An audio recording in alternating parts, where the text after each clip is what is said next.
DSC preparation కి మిగిలిన తక్కువ సమయాన్ని డిఎస్సి 2024 యాప్ లేదా DSC2024.com తో జాబ్ ని సాధించండి.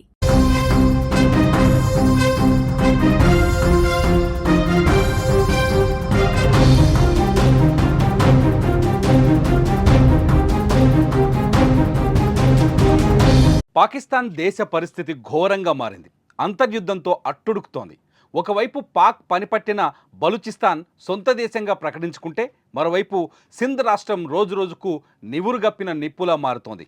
నీటి కోసం యుద్ధం చేస్తున్న సింధ్ రాష్ట్రంలో తాజాగా మరో ఆందోళన పురుడు పోసుకుంది.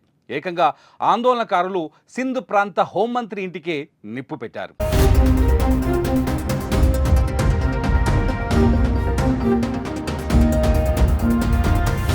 సింధు రాష్ట్రంలోని మోర్ సిటీలో కొత్త కాలువల అభివృద్ధిని వ్యతిరేకిస్తూ ప్రజలు నిరసనకు దిగారు. శాంతియుతంగా ఆందోళనలు చేస్తున్న వారిని పోలీసులు అడ్డుకోవడంతో ఉద్రిక్త పరిస్థితులు తలెత్తాయి.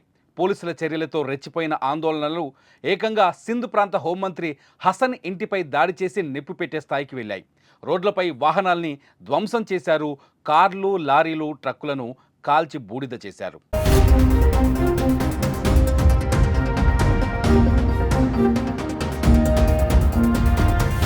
పరిస్థితి అదుపు తప్పడంతో పోలీసులు కాల్పులు జరిపారు. ఈ కాల్పులో ఓ నిరసనకారుడు చనిపోగా పలువురికి తీవ్ర గాయాలయ్యాయి. ఉద్రిక్త పరిస్థితుల నేపథ్యంలో సమీపంలోని అన్ని దుకాణాలు మరియు మార్కెట్లను మూసివేశారు. రోడ్లను బ్లాక్ చేశారు.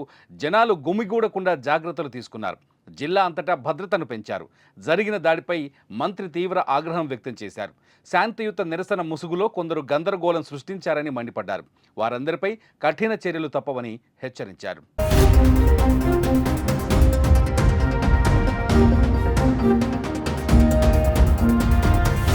ఇప్పటికే భారత్ సింధు నది నీళ్లు ఆపడంతో సింధు రాష్ట్ర ప్రజల ఉద్యమం తీవ్రమైంది. వేలాది మందిగా రోడ్డెక్కి నిరసనలు తెలుపుతున్నారు. తమకు నీటి వాటాను పెంచాలంటూ గత కొన్ని రోజుల నుంచి ఆందోళనలు చేస్తున్నారు. ఇదే సమయంలో ప్రత్యేక దేశం డిమాండ్లు కూడా తెరపైకొస్తున్నాయి. ఓవైపు భారత్తో యుద్ధ భయం, మరోవైపు బలూచిస్తాన్ వేర్పాటువాదుల దాడులు, ఈ రెండు చాలవు అన్నట్లు ఇంకోవైపు దేశ ప్రజల తిరుగుబాటు, ఇలా అన్ని సమస్యలు పాకిస్తాన్ ప్రభుత్వాన్ని ఉక్కిరి బిక్కిరి చేస్తున్నాయి.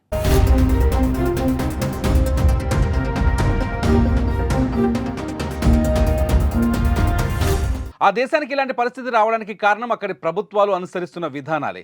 సామాన్య ప్రజల కోసం, దేశ భవిష్యత్తు కోసం ఏనాడు పట్టించుకోకుండా కేవలం ఉగ్రవాదాన్ని పెంచి పోషిస్తూ దేశానికి తిండి లేకుండా చేస్తుంది అక్కడి ప్రభుత్వం. ఇవి కేవలం ట్రైలర్ మాత్రమే. రానున్న రోజుల్లో పాక్ పరిస్థితి మరింత దారుణంగా మారే అవకాశాలు స్పష్టంగా కనిపిస్తున్నాయి.